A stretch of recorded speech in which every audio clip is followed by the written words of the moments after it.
वास्तवमा जुन किसिमको बर्बरतापूर्ण अमानवीय ढङ्गबाट ममाथि व्यवहार भयो, स्वयं उहाँकै सरकारमा उप प्रधानमन्त्री भएर काम गरेको, दुई पटक गृहमन्त्री भएको, 3 पटक परराष्ट्र मन्त्री भएको व्यक्तिलाई बिना कुनै अपराध, कुनै चाहिँ कानुन उल्लङ्घन नगरेको अवस्थामा जुन बर्बरतापूर्ण ढङ्गबाट चाहिँ व्यवहार गरियो, त्यसको निमित्त चाहिँ बारेमा सरकारले जवाफ दिनुपर्छ भन्ने मेरो चाहिँ। अब भ्रष्टाचार भएको त सबैलाई थाहा छ, यो नयाँ कुरा त होइन, तर अब अझै के गर्ने, के हुन्छ, अब म नि भर्खरै आएको, त्यही बुझ्नको लागि चाहिँ म आएको। चाँडोभन्दा चाँडो यो निषेधित क्षेत्रको निर्णय फिर्ता लिनु भएन भने जनताले बाध्य भएर यो निषेधित क्षेत्र तोडेर आन्दोलन अगाडि बढाउनु पर्ने अवस्था हुँदछ। तपाईँहरूले सक्नुहुन्न, सिङ्गो काठमाडौँमा हामीले यदि आन्दोलन गर्न चाह्यो भने रोक्न सक्नुहुन्छ। यही जमात पनि अहिले हामी जुलुसको रूपमा यता गौशाला वा ज्ञानेश्वरतिर गयो भने तपाईँहरूले रोक्न सक्नुहुन्छ, कतिलाई गोली हाल्नुहुन्छ। मैले सुने धेरै बोलेको, अब बुढा मान्छेहरू त यत्तिकै आउँदैनन् होला, बचाउँछु नै भनेर, केही गर्छु नै भनेर यत्तिकै आउँदैनन् होला नि, मलाई चाहिँ त्यस्तो लाग्छ। मैले नि धेरैसँग कुरा गरेँ किन राजा चाहियो भनेर, उहाँहरूले सधैँ यही भन्नुहुन्छ। अब मलाई मन परेको कुरा चाहिँ के हो भन्दाखेरि, राजा किन भन्दाखेरि अब हजुरको प्राइम मिनिस्टर्सहरू चेन्ज भइरहन्छ, 5 वर्षमा चेन्ज भइरहन्छ, तर राजा त चेन्ज हुँदैन नि त। उसले पाइरहेको धन बच्चैदेखि उसले पाइरहेको हुन्छ, उसले अझै के चाहिन्छ भन्नु न। अब देश राम्रो भएन भने हजुरको राजाकै नाम आउँछ नि त, उसले त्यहाँ उसले लिड गरिरहेछ भने राजाकै नै नाम आउँछ। सो उसले चाहिँ नाम नराम्रो हुन्छ भन्दै थाहा हुँदै नराम्रो त गर्दैन होला नि। राजा आओ, राजा आओ। तर राज संस्थाको विषयमा धेरै आवाज यसरी सडकमा उठिरहेको छ, तर राजा भने चुपचाप बसिरहनु भएको छ। अब तपाईले के भन्न चाहनुहुन्छ, उहाँलाई एउटा मिठो मेसेज दिनुस् त राजालाई।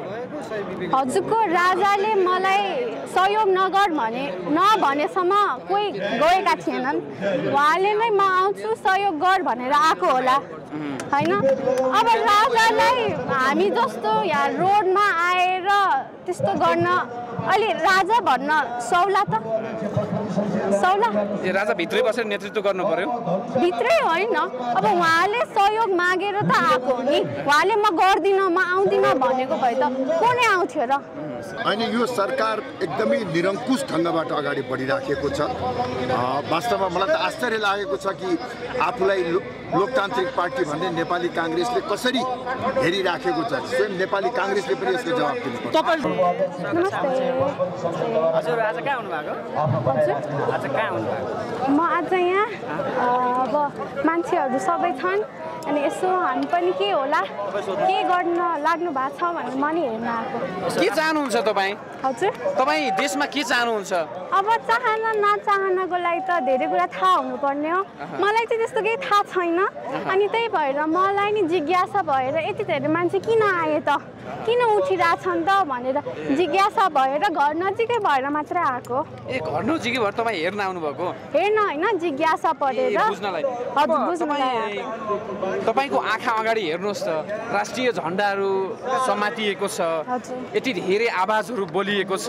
यी आवाजले के बोलेका छन्, के महसुस गर्नुभयो यहाँ आएर? यहाँ आएर चाहिँ सबैजनालाई एउटै कुरा चाहिएको महसुस गरेँ। सबैजना दिक्क लागेर घरबाट निस्केर कति दिनदेखि आइरहेको मैले देखेँ। देख्न त मैले त्यति मात्रै देखेको छु, सुन्न धेरै सुनेको छ, तर अब त्यही हो जिज्ञासा परेर किन आएछन् यति धेरै मान्छेहरू, के चाहिन्छ, के गरिन्छ भनेर म युवा भएर आएको। अहिलेको व्यवस्था र अहिलेको राजनीतिक दलप्रति तपाईँ पनि फ्रस्ट्रेट हो? म फ्रस्ट्रेट त नभनौँ, किनकि म नि भर्खरै पास गरेर आएको छु, मलाई पनि धेरै नै के नै थाहा छ र यही भएर अब अब भ्रष्टाचार भएको त सबैलाई थाहा छ, यो नयाँ कुरा त होइन।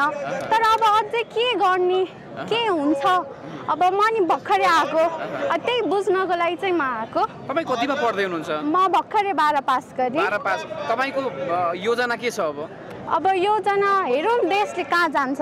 अब देशले अब सुधार्छु भनेर कोही आयो भने त किन नबस्ने। अब सुधार्न सक्दैन, कोही पनि छैन, बाहिर जानै पर्छ भने त जिन्दगी त आफूले नै हेर्नुपर्ने हो। देश कसले सुधार्छ जस्तो लाग्छ? अब देश जसको राम्रो सोच छ, जसले मेरो देश म जसरी नै राम्रो गर्छु भनेर बस्छन् र उनीहरूलाई जसले आएर सपोर्ट गर्छ उसले त 100% देश राम्रो बनाउन किन सक्दैन। तपाईँ त फुल्दै गरेको एउटा फुल युवा हो। अब तपाईँ एउटा बुद्धिजीवी पनि हो। तपाईँको नजरमा भनिदिनुहोस् न, ठ्याक्कै भनिदिनुहोस् न, पछिल्लो पटक युवाहरूले रोबी लामिछानेलाई रोजे चाहे होइन, त्यो पनि कतिले सफल भयो भन्छन्, कतिले भएन भन्छन्, लगायत तपाईँको विचारमा चाहिँ को हुनुहुन्छ? मेरो विचारमा त मैले भनिसकेँ, जसको सोच राम्रो भनिदिनुहोस् न ठ्याक्कै। नाम नेपाली, आम नेपाली, जसले भन्छ म राम्रो गर्छु, जसले देखाउँछ राम्रो गरेर, त्यसलाई सपोर्ट किन नगर्ने भन्नु न। तपाईँले सपोर्ट चाहिँ कसलाई गर्नुहुन्छ भन्ने मैले चाहिँ धेरै प्रश्न खोजेँ कि।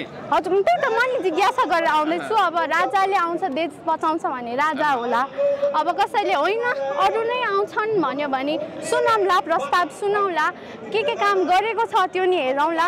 त्यो हेरेर बुझेर पो गरिन्छ त। अब नाम जसको पनि लिन त मिलिहाल्छ, तर हजुरको मन हल्का मिलेर, मनले बुझेर नाम लिनु र यत्तिकै नाम लिनुमा त हजुरको अन्तर होला नि। अब तपाईँले पढेको इतिहास र तपाईँले देखेको भविष्यमा राजा साँच्चै देश समृद्ध बन्छ होला? अब यति धेरै मानिस आएको त यतिकै आएको त होइन होला नि। बुढा मान्छेहरूले यति बुझाइरहेछन् मलाई, अस्ति पनि मैले सुने धेरै बोलेको। अब बुढा मान्छेहरू त यतिकै आउँदैनन् होला, बचाउँछु नै भनेर, केही गर्छु नै भनेर यतिकै आउँदैनन् होला नि। मलाई चाहिँ त्यस्तो लाग्छ। मैले नि धेरैसँग कुरा गरेँ किन राजा चाहियो भनेर, उहाँहरूले सधैँ यही भन्नुहुन्छ। अब मलाई मन परेको कुरा चाहिँ के हो भन्दाखेरि, राजा किन भन्दाखेरि अब हजुरको प्राइम मिनिस्टर्सहरू चेन्ज भइरहन्छ, 5 वर्षमा चेन्ज भइरहन्छ, तर राजा त चेन्ज हुँदैन नि त। उसले पाइरहेको धन बच्चैदेखि उसले पाइरहेको हुन्छ, उसलाई अझै के चाहिन्छ भन्नु न। अब देश राम्रो भएन भने हजुरको राजाकै नाम आउँछ नि त। उसले त्यहाँ उसले लिड गरिरहेछ भने राजाकै नै नाम आउँछ। सो उसले चाहिँ नाम नराम्रो हुन्छ भन्दै थाहा हुँदै नराम्रो त गर्दैन होला नि। युवाको भविष्य यो देशमा देख्नुहुन्छ तपाईँ? मैले भने राम्रो गर्ने मान्छेहरू छन्, राम्रो लिड गर्ने मान्छेहरू छन् भने भविष्य जहाँ पनि हुन्छ। जति अँध्यारोमा पनि सानो दियो बलाउन सकिन्छ, त्यो दियो बाल्ने मान्छे चाहियो हाम्रो देशमा भनेर मेरो प्रस्ताव चाहिँ यही हो। अहिले नेपालका प्रधानमन्त्रीलाई तपाईँ जस्तै युवाले दिने सन्देश चाहिँ के रहन्छ?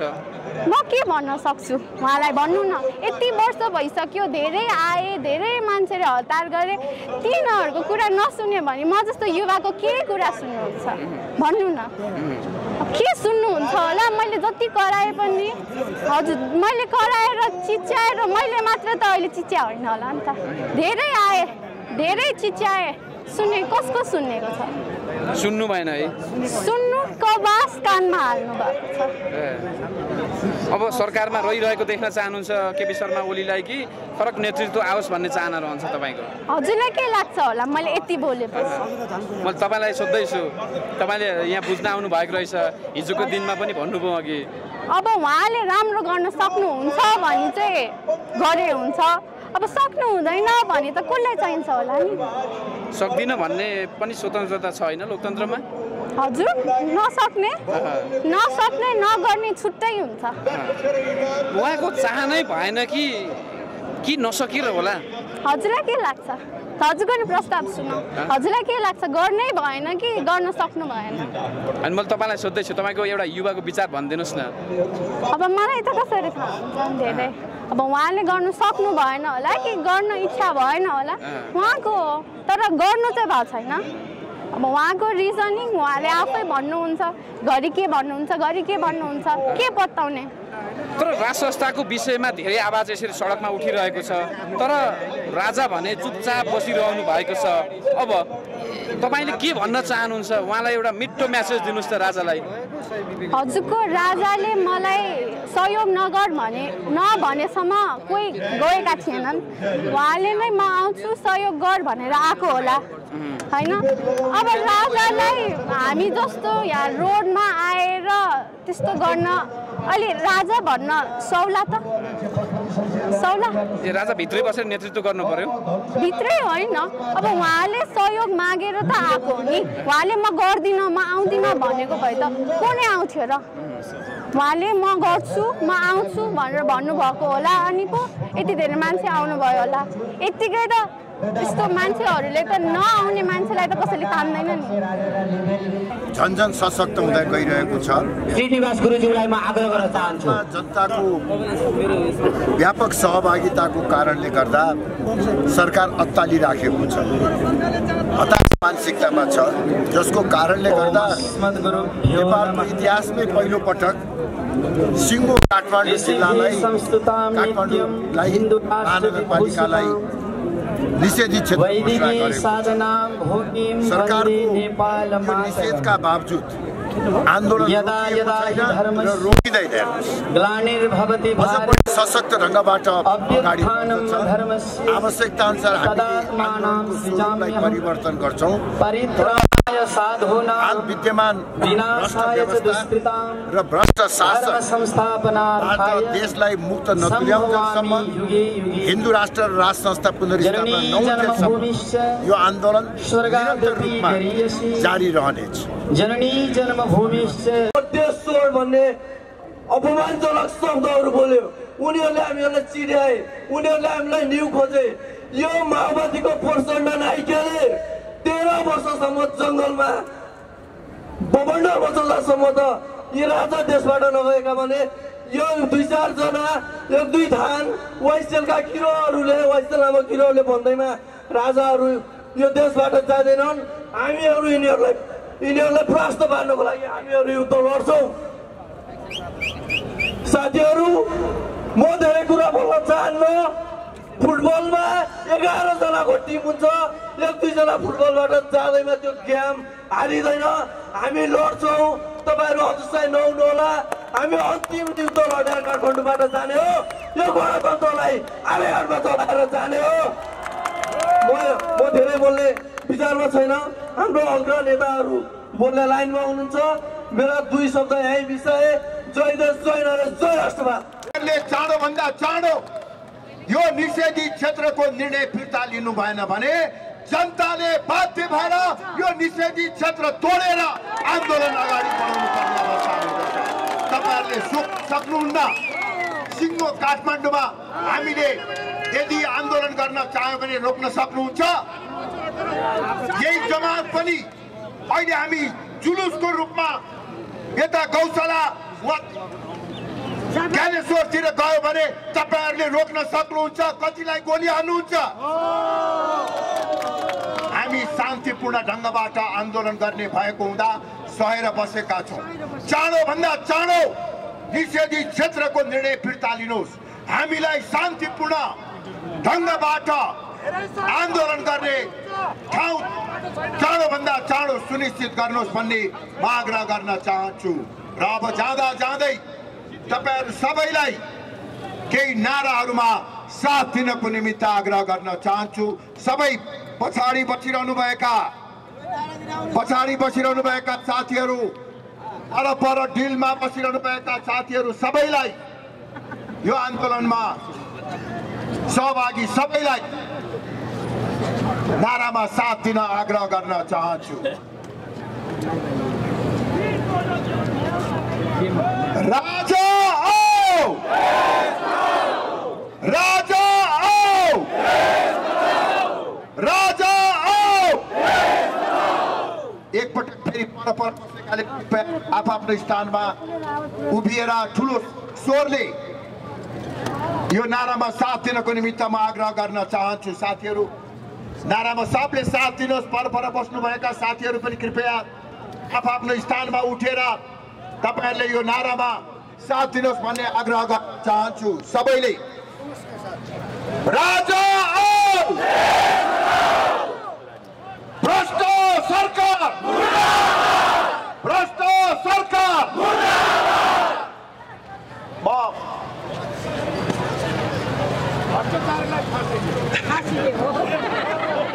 म चाहिने निषेधाज्ञा निषेधित क्षेत्र फिर्ता ल्याऊ भन्छु, यहाँहरूले फिर्ता ल्याऊ भनेर भन्नुहोला। निषेधित क्षेत्र हस्, धेरै धेरै धन्यवाद साथी। अध्यक्ष श्री कमल थापाज्यूलाई अब निषेधित क्षेत्र घोषणा गर्ने भनेको यो घोर अलोकतान्त्रिक र संविधान विपरीतको कार्य हो। नेपालको संविधानको धारा 17ले अभिव्यक्ति स्वतन्त्रता र बिना हात हतियार भेला हुने स्वतन्त्रता दिएको छ। त्यो संविधानले दिएको अधिकारलाई कुण्ठित गर्ने गरी सिङ्गे काठमाडौँलाई निषेधित क्षेत्र घोषणा गर्नु भनेको यो अत्यन्तै आपत्तिजनक छ र यसका बारेमा हामीले अदालतमा पनि केही साथीहरूले सायद त्यहाँ यो समस्याको समाधानको निमित्त प्रयास लिएर जानुहुनेछ र साथसाथै हामी पनि म सरकारलाई आग्रह गर्न चाहन्छु कि आफूलाई लोकतन्त्र भन्ने तर यस्तो घोर अलोकतान्त्रिक कार्य चाहिँ कदापि गर्नु हुँदैन। चाँडोभन्दा चाँडो त्यो निषेधित क्षेत्र चाहिँ को निर्णय फिर्ता लिनुहोस्, अन्यथा त्यो निषेधित क्षेत्रको निर्णयको अवज्ञा गर्दै हामीले शान्तिपूर्ण ढङ्गबाट सत्याग्रहको कार्यक्रम अगाडि बढाउनु। अध्यक्ष, तपाईँलाई जसरी धरपकड गरियो, प्रहरी प्रशासनले लच्छार पछाड गरेर लगेको अवस्था थियो, यो कतिको चाहिँ सही थियो, तार्किक थियो, के भन्न चाहनुहुन्छ? त्यो पक्राउप्रति तपाईँको धारणा के छ? यसका बारेमा त मैले स्वयं प्रधानमन्त्रीजीले जवाब दिनुपर्छ भनेर भनेको छु। हेर्नुहोस्, वास्तवमा जुन किसिमको बर्बरतापूर्ण अमानवीय ढङ्गबाट ममाथि व्यवहार भयो, स्वयं उहाँकै सरकारमा उप प्रधानमन्त्री भएर काम गरेको, दुई पटक गृहमन्त्री भएको, 3 पटक परराष्ट्र मन्त्री भएको व्यक्तिलाई बिना कुनै अपराध, कुनै चाहिँ कानुन उल्लङ्घन नगरेको अवस्थामा जुन बर्बरतापूर्ण ढङ्गबाट चाहिँ व्यवहार गरियो, त्यसको निमित्त चाहिँ बारेमा सरकारले जवाब दिनुपर्छ भन्ने मेरो चाहिँ। तपाईँलाई भेट्न आएका एकजना माननीय दीपक सिंहलाई पनि जुन खालको पक्राउ परियो, त्यो त उहाँहरूले संसदीय नियमावलीलाई पनि भनौँ न बाइपास गरेर गर्नुभयो, सभामुखलाई सोध्नु पनि भएन, सिधै पक्राउ गरिदिनु भयो। होइन, यो सरकार एकदमै निरङ्कुश ढङ्गबाट अगाडि बढिराखेको छ। वास्तवमा मलाई त आश्चर्य लागेको छ कि आफूलाई लोकतान्त्रिक पार्टी भन्ने नेपाली काङ्ग्रेसले कसरी हेरिराखेको छ। स्वयं नेपाली काङ्ग्रेसले पनि यसको जवाब दिनुपर्छ। तपाईँले चाहिँ कहिलेसम्म आगेको पालना गरेर तपाईँको आन्दोलनमा हुनुहुन्छ, आन्दोलनको प्रोटोकल हुन्छ नि भने अब हामी केही दिन मेट्रो